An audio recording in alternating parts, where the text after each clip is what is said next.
Happy Monday, everybody, and welcome to a brand new episode of La Vida Baseball Live. I'm Julie Alexandria here in San Diego with Ozzie Guillen Jr. in Chicago and Jennifer Mercedes in New Jersey. How was your weekend, you guys? How you doing, Jen?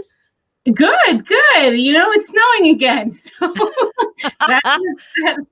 that's how the weekends go here in Jersey, East Coast. It snows, and today it's no different. Ozzie, you still under like 6 feet of snow or what? You know what? Some of it melted because it got nice, but then late last night more came down, so I had to reshovel. Getting really good at the whole shoveling thing. But yeah, good weekend though. Chill. The snow wasn't as heavy, but we survived it with my two kiddos. Awesome. Nothing like some cozy family time what am I saying? This whole year, all of last year was cozy family time. So we're just getting more of it. All right. What I love about our topics on the show today is that almost all of them, like 90% of them, were trending topics on Twitter. So you don't even have to be a baseball fan to have keyed in and to be aware about what we are talking about today. So let's get it kicked off with one of the biggest headlines. Now, this broke last night. You know, it only took about 45 minutes for Kevin Mather, the CEO of the Seattle Mariners, to make enemies with baseball fans and with his own team. Because in a Zoom call, a now deleted Zoom call, he pretty much spewed a lot of stuff that he probably shouldn't have, and stuff that would be considered very, very wrong. So he expands on manipulating prospect service time. He expands on not wanting to pay for translators. He talks about bragging about underpaying players and the parking situation, and apparently his opinion of the downgrading of the area around his beloved stadium.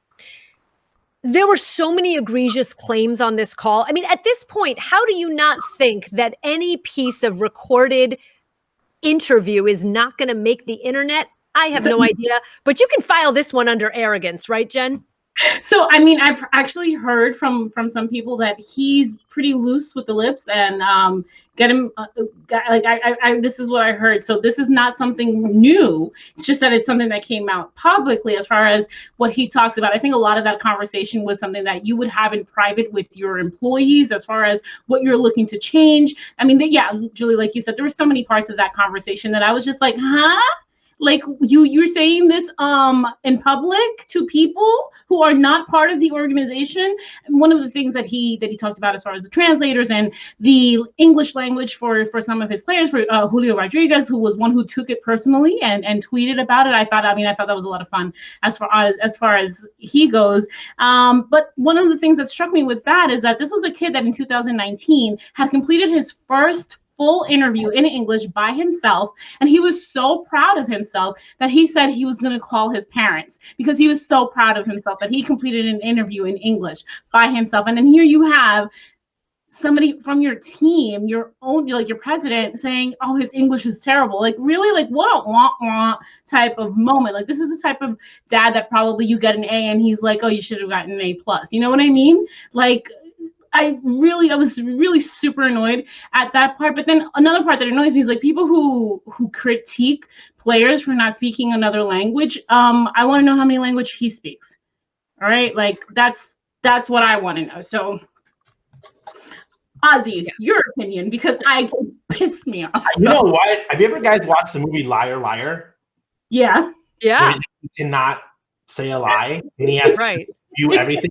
That's when I watched it. That's what I thought was happening to Kevin Mather, because unless he's planning to sell the team, his spirit, and just walk away and become a podcaster, bless his heart, he's going to be so good. He'll be better than David Sampson because he said everything that he thought, his opinion. Yeah. Do I think that his opinion with the whole translator thing? He's just a cruel man for making fun of that kid in his English. That's his opinion. Obviously, he's not lying about it. You can't do that as a CEO, as a president of a team. You always have to be, even if you think this happens with managers and general managers, conversations happen amongst close individuals, and you're like, I can't stand so-and-so. I think that he's annoying. Like, but you don't go out and publicly say that because you're a team. You're trying to win. You're building that. It's like, you can't say that with a company. You can't say, my marketing guy is just an idiot. Don't buy us. and he just basically started spilling things that about the organization that as a man in his position, even if you think it, he should be smart and to the point of like you shouldn't be sharing these things. The part with the manipulation, okay, he just basically gave the Players Association a whole case right there of something we already know that teams do. So by people hating on him, I'm not. I think I like him because now everyone knows what teams have been doing for a long time. The part of the translator, he shouldn't be mad at the translator. He should be mad that he gave those guys those contracts. He said, well, there's a couple guys in my team that are overpaid. You signed them. Right. You put the Mariners in this situation. You made these deals. So I don't know if he was trying to be candid by like being funny and saying those things. I did love the fact that he said Corey Seager's overrated, but I still retire his number when he leaves. That was one of the best, Seager. His wife also asked on Twitter. There's so many good things in the interview, but he was just being honest. And you know what? It made it brought a lot of clarity to the fans. I think fans are very naive, okay, and very innocent still on what the game of baseball is like in the industry. We've had people tell us, executives, can Ozzie take English classes? And maybe he'll be a better communicator, so he can lose his accent. People can understand him better. It's like, well, if he's won a World Series with broken English and he's working on TV and they're still saying that, there's people's opinions that are always going to be there on the language barrier. But I think that thought of let's hold guys down for another year so we can control them later, the league thinks that way. I'm not saying every general manager, but we'll go for the Fernando Tatis Jr. situation, okay? People forget, everyone's talking about Tatis now, but let's not forget that Eric Hosmer and Manny Machado had to have a conversation and a sit-down dinner with the owner and the general manager to tell them that Tatis Jr. needed to make opening day roster for the San Diego Padres, okay? And because of that, Tatis Jr. signed the contract that he's having, and we got to see him when we saw him. Had that not happened, we might have not seen Tatis Jr. to this year. Because let's say Tatis doesn't debut in 2019. He's in AAA. Then 2020 shortened season, you don't bring him up because you don't think you have a chance. So now you're taking 2 years away from a guy in Major League Baseball and obviously the opportunity to make $300 million. So that's when you really thinking about service manipulation time. Out of all the things that he said, I think that was the most disturbing one, that he admitted it. Yeah, Ozzie, I agree as far as the business side of things when he talked about also waiting until February to sign some players because some players were going to be tipping their hats. He said that they were coming with their hats in their hands. Yeah, their hats in their hands, pretty much begging for money. And I was like, oh my God, knowing me, like how I am, if I was a player, I am so petty and I can hold a grudge for the longest. If I don't care if Seattle was the only team offering me a job, I will go to Japan. And just because of that comment, no way are you telling me that you are literally paying players under their value because you know that they want that job. So you're willing to undervalue a player to save some money, which I get, but just him saying it, and Ozzie, I agree. I think we all kind of know all of these things. We know in baseball how these things work, and the average fan may not understand that, your owners and your executives are always looking out for themselves and their pockets. They're not always looking out for the best interest of the players. And the fact that he came out and said he apologized for saying these things publicly. Obviously, he doesn't apologize for saying what he said because he means it, right? That's what he said.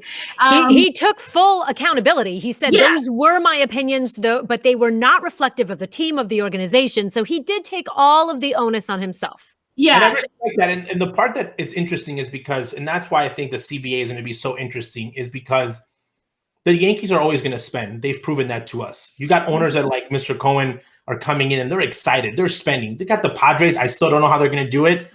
27th team in the market, but they went all in. They said, you know what? We'll figure it out later. And it seems like I can put a group of teams in one group, okay, that are they've gone for it in the last 10 years, okay, in some shape or form. But then there's another group of owners that have not, okay, and they've received a lot of money year over year over year.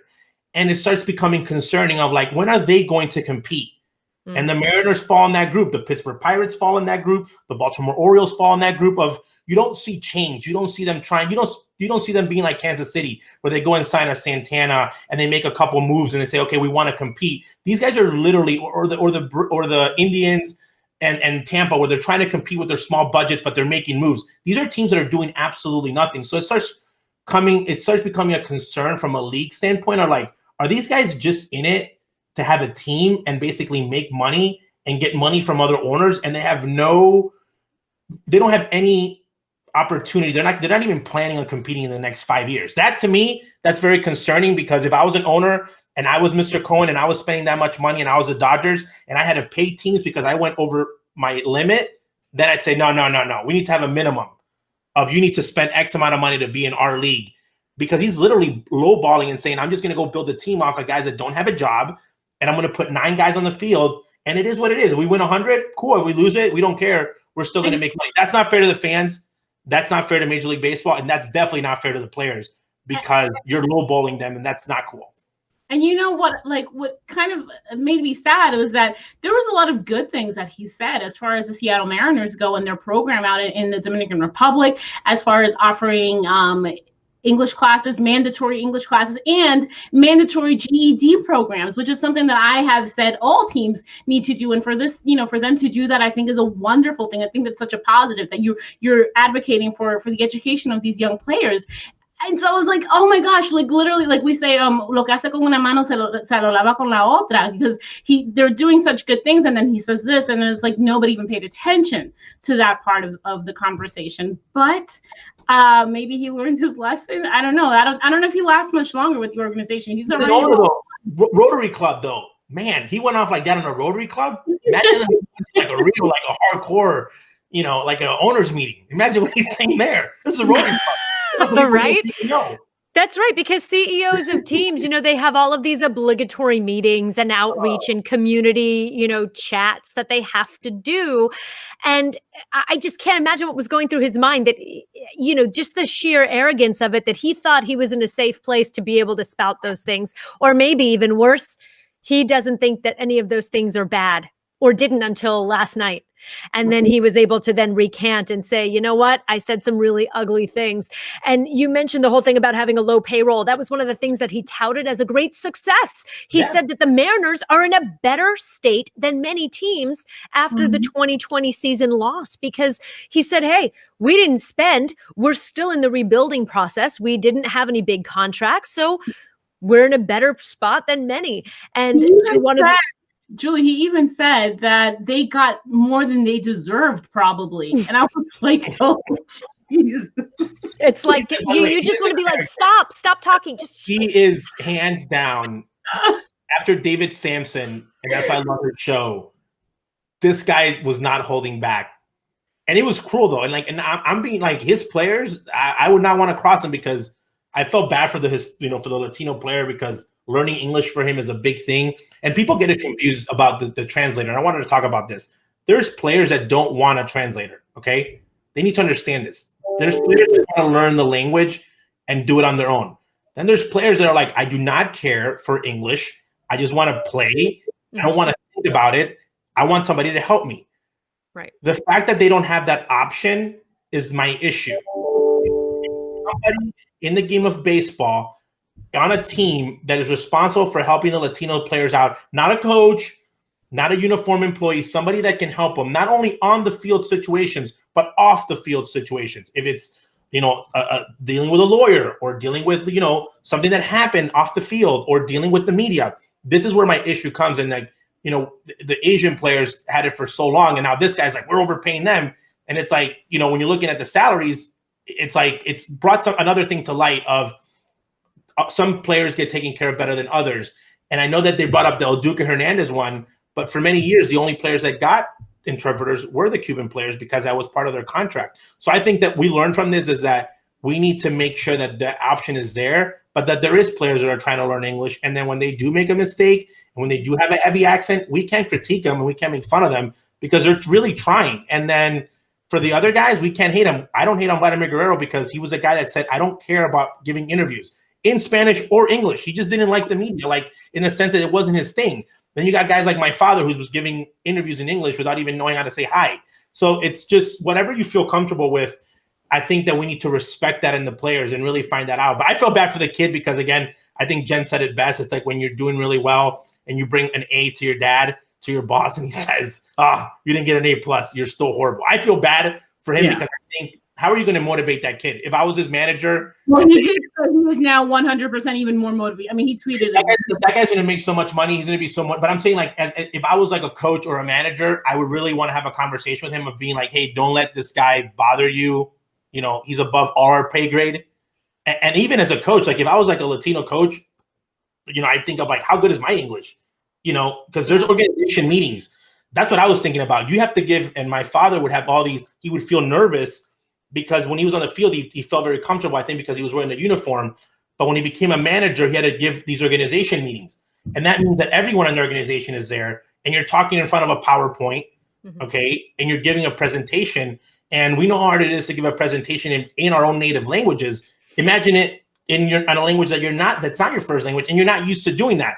So I feel bad for the first organization meeting, and when you're that guy that has to present in front of the CEO, and you know how cruel and harsh he is.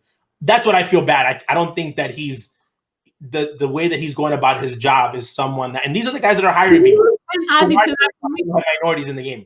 Ozzy, to that point, I mean, he seems like that type of person that, because of the way that he spoke, he was like, the guy's tremendous, but his English just was, hard. Right. Say that. That's a bias, because I'm thinking now, when this guy's hiring people, okay, and he's hiring individuals that are coming from Latin America. So I've always said this: if you're going to run Latin America, I want you to be from Latin America. Okay, they're looking at people's Englishes, and you might pick the wrong guy because you don't think that their English is strong enough. You might not go with a coach because his English, in his opinion, he's making the decisions. And he said, his English is horrible. And you might go with the wrong guy because you're using that as like a stepping stone. So I think that the way that the game is going, we're putting so many obstacles on, like, it's hard for somebody to have their English be perfect. Okay. And that's where it becomes interesting, because are we only going to have Latino players, Latino people in the game like myself? Like, I count myself as my parents are Latino, but I went to college here. Like, I shouldn't be put in the same competition situation as like my father. It's just not fair, So I think that part of the game, when you're developing it, that's where it gets really scary, because like, are we ever going to see a Felipe Alou, an Ozzie Guillen ever managing again? A true Latino, signed at 16 years old, working in a front office. That's hard. The Manny Actas of the world. I'm seeing that every day become harder and harder. When I see individuals like this CEO make comments like that, it becomes hard to believe that that's going to happen again. Right. And that is not just an outstanding opinion, because no. I have heard this from other people at other organizations, that horrible sort of saying, which he reiterated in his spouting of this ridiculous Zoom call, where he said, when they took away the translator, his English got real good real quick. Yeah. I've heard that before. An option. What he doesn't understand is that when players or coaches or whatever, when they want a translator, it's because they want to make sure that their point gets across clearly. And sometimes even if you speak the language, there are certain nuances in the language itself that you want to make sure, because you have people like him who may misinterpret something. You want to make sure that your message is clear. And one thing that when he said that, I was like, but what you don't get, like, Jen, if you remember, and I'm going to call it out right here, if you remember back in 2008, 2009, 2010, remember the roster for the Mets when you and I were both working for that organization? There were players on that team that I heard front office executives speak that way about, which was, when he plays well, his English is really great. When he doesn't have a good game or when he's injured, he doesn't want to talk. His English is the same. Yeah, right. That team has a name. They were called the Bodie Mets. they were Los Mets. I mean, they were Los Mets. They were right. And that's the part where people, that's funny they say that, though, because let me put this straight. Players born in the United States that speak perfect English, they don't want to talk to the media when they're playing bad. Nobody does. Nobody does. You're over 50. You're like, I don't want to talk to these guys. You make a losing error. You don't want to talk to the media, and that's the part where you need to separate, and the fact that you need to understand there's personalities. There's guys like Nick Swisher who cannot wait for a microphone. There's guys like Ozzie Guillen, and then there's guys like, guys that don't like talking to the media. And that's just the reality of it. Guys like Vladimir Guerrero, but there is other guys like Zach Greinke who just they've never liked talking to the media for good or for bad. And that's where as teams, we need to realize that these guys are human beings, that they do things differently and not, use language or use the excuse of playing well or not well, of not wanting to talk to them. And again, players get it. Players know that they have to talk to the media at some point. Some do it forced. There's guys that are like, I'll give 10 interviews, in this amount of time, and that's it, just because they don't like it. There's other guys that are like, yeah, I'm available for, any type of media. But it was just unfortunate to hear somebody at such a high level speak so candidly that you're like, man, that's just very concerning that a guy at this level feels this comfortable saying what he's saying. So he might, he might be stepping down next week because he's going to join, the Amazon CEO in somewhere. Fox News. So right now the Mariners, your move team, because they have not yet put out a statement. He, of course, put out his apology tour. Harassment. So by the way, that's another story that didn't even come up. When you I know.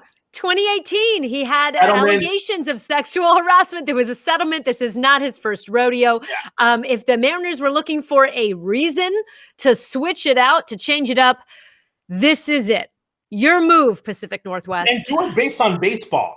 He's been so bad at his job organization-wise that you can do it based on just baseball moves. He has not been maybe he's been a great CEO, but from a pure baseball standpoint, scouting, developing, signing guys. Now I know why. It's not signing guys until they become unaffordable. Like he wants to find the lowest. He's been a horrible baseball guy, and that's a guy that's not good for your organization. And he just proved it by the comments that he's made. Absolutely. So we'll keep you posted on that. But as we did mention, Julio Rodriguez, he took it in stride. He posted this meme, one of my favorite Michael Jordan memes from The Last Dance. And I took that personally. I like it.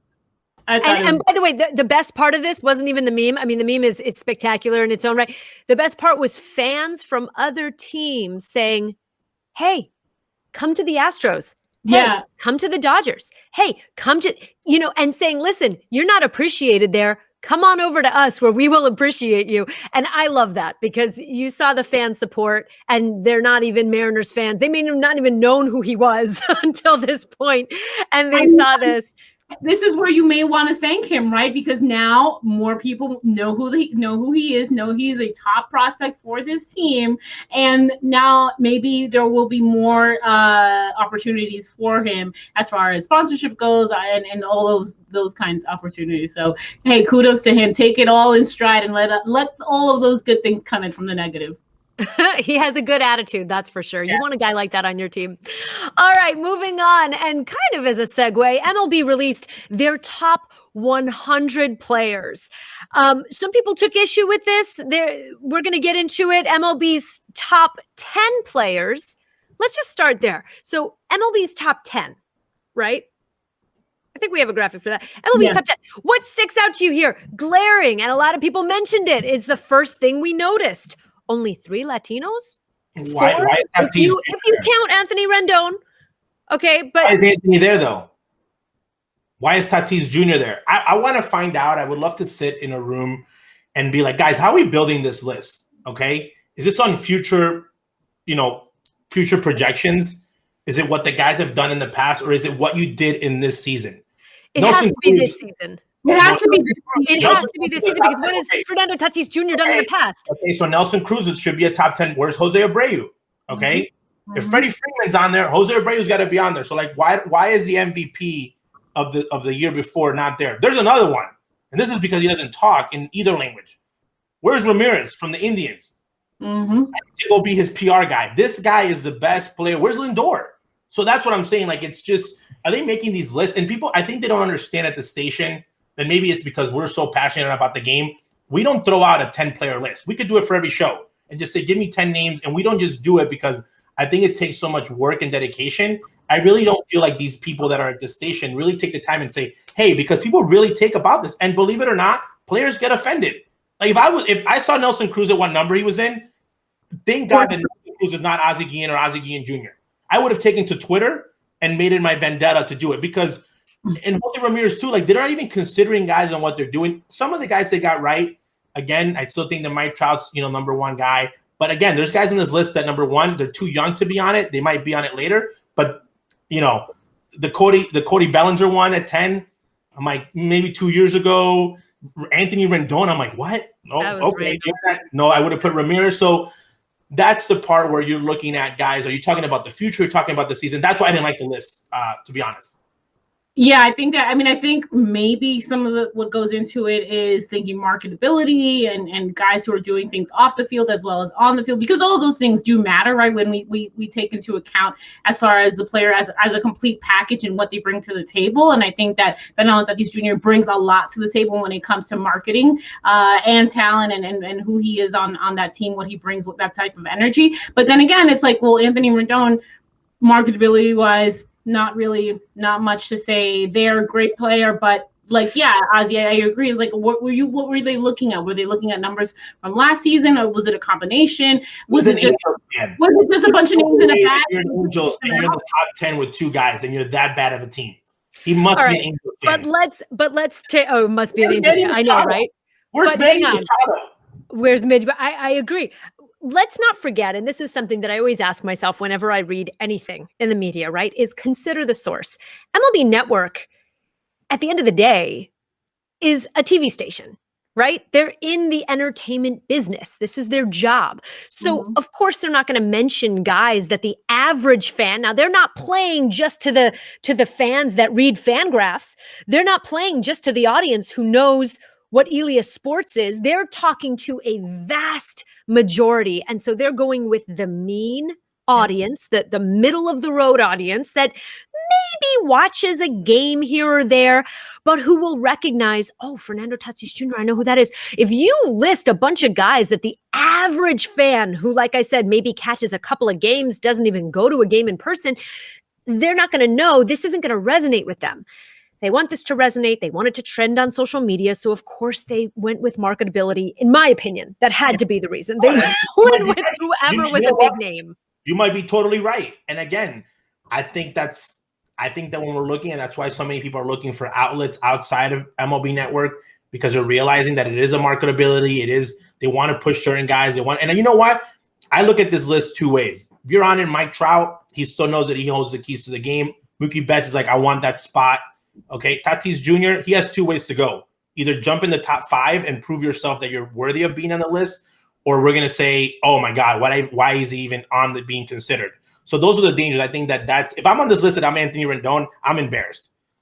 I'm walking in the clubhouse and saying, why am I on that list? Like, I haven't done, so I see it as a motivator. If I'm definitely not on that list, I'm hoping Nelson is like pumping more iron. He's going to hit 50 this year, because I took it as a sign of personal disrespect. Same thing with Ramirez. But I agree. Maybe it is a marketing thing. Some guys care. Some guys don't. But at the end of the day, we're talking about it. And it put baseball in the trending spot. So hopefully a couple NBA fans, NFL fans, jump into this side and watch some MLB. That's the only way I guess we can look at it from a positive standpoint. Again, a lot of exciting guys. What I like about this list is, and maybe this took into consideration, all the guys are under a certain age. So the future of baseball is bright.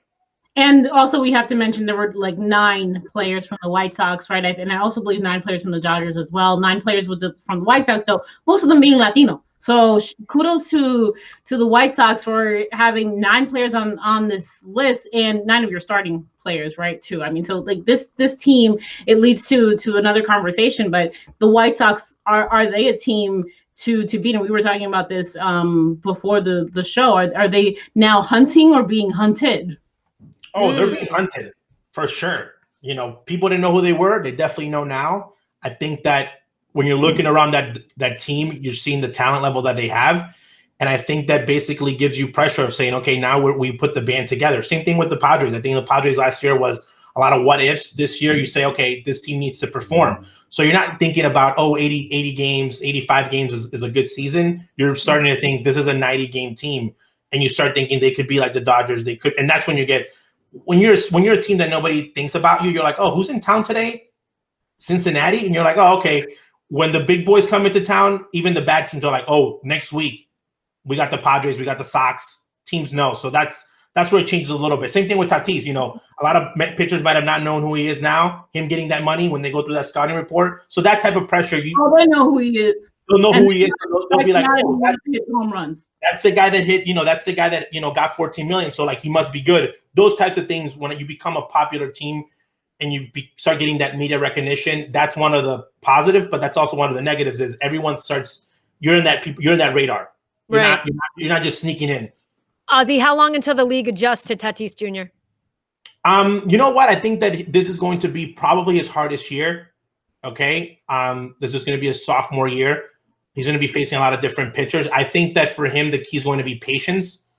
Okay. He's got a big boy behind him who's done it before for a long time in Manny Machado. So just because they gave him that money, I don't want him to think I need to be the guy that hits 50 this year.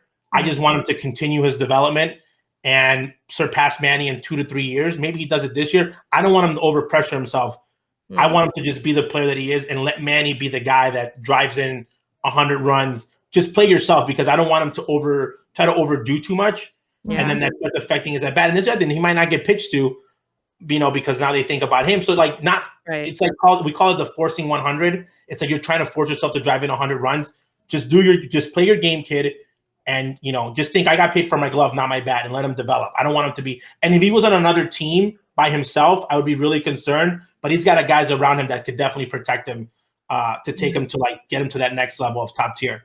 Yeah, it's always the first thing I think about when a player makes a huge behemoth contract, especially to that degree, is what is the mental and emotional toll of that? And then having to, the pressure of having to live up to that. And the younger the player is who garners that kind of attention and that kind of contract, I just wonder how heavy that weighs on them, and how they deal with that, to me, is indicative of their professionalism on or off the field. Okay, let's wrap up the show with a little bit of social media. This was great because if you were checking out the Weather Channel earlier this week, or if you live in any of the continental, let's just call it, I'm really bad at math, but 47 states, it was pretty cold where you are. So most of the country was facing snow and frigid temperatures. We hope that everybody is okay, obviously. But Andy Chavez was definitely enjoying it with a little snow cone dunk, as he calls it. Oh, this just looks freezing. Oh, I don't know if this is, some players do the ice bath. I love this. His wife did not let him in. She was like, He looks in great shape. That's what I like though. Andy looks awesome. You know what? Andy Chavez is a guy that I've always liked and admired because he was a late bloomer in the big leagues. Came on the Mets, played on some really good teams, and just made it happen. And for him to just be again trending in baseball, and people are like, "Oh, look at that! Remember that Andy Chavez catch?" It was really cool to see him, and kudos to him. I hadn't heard about him for a while. He's from Venezuela. He's in great shape still. But yeah, that was a fun moment. Well, I just want to know where he is. Where is he that it's that definitely somewhere in New York, I'm assuming. Not Florida. Definitely not Venezuela. No, it's definitely not Florida. It's not Venezuela. Where is he? Jen, do you know where he is? I have no idea. I mean, it could be anywhere, like you said, anywhere in 47 states. It could be Texas. And I mean, shout out to people in Texas and everybody who's holding it down out there. We are thinking about you and hope things get better for everyone out there. But I have no idea where he is. The snow, though, looks nice and fluffy. Like, it was that's like fresh powder right there. Some fresh snow. We love it.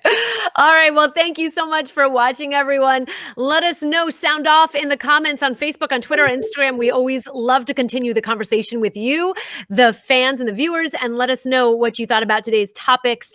Always wonderful to keep that conversation going. Thanks so much for watching, everyone.